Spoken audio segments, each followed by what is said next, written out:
Favre's name has come up in the past few days talking about Baker Mayfield. Let's hear or look at what he had to say. There's no question that the sky is the limit for Baker. And yeah, I think his style of play, and I've heard the same thing about Mahomes, and I agree with both, that their styles of play, if you had to pick a former player, would certainly match up to my style.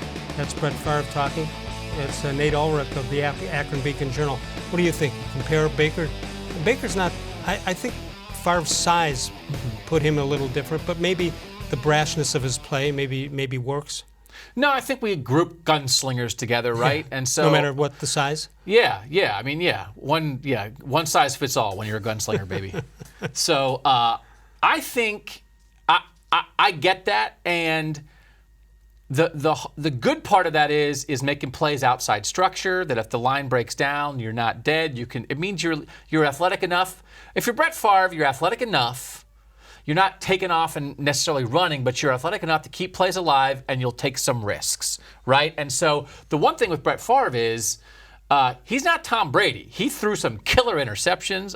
I was not living in Green Bay when he played there, but I'm sure there were weeks when Packers fans were like, I can't believe this guy, he's driving me nuts. So the part of that equation and that comparison I think Browns fans need to keep in mind is that Brett Favre made a lot of mistakes. Now, he made more great plays than he did mistakes, but if there's a week when you feel like Baker Mayfield drove you crazy, that is like Brett Favre, and you have to be ready for that. But don't you think Baker and most new quarterbacks today are taught to unload the ball, just live to play another day, as opposed to gunslinging it down and hoping for the best?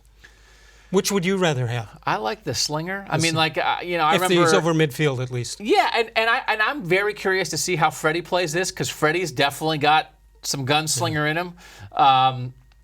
I remember when Deshaun-Watson was at Clemson, and his senior year at Clemson, he threw a lot of picks when they played Ohio State in the playoff semifinal, and I just was always, especially in comparison to a guy like Jake T. Barrett, I was like, give me a guy who throws picks.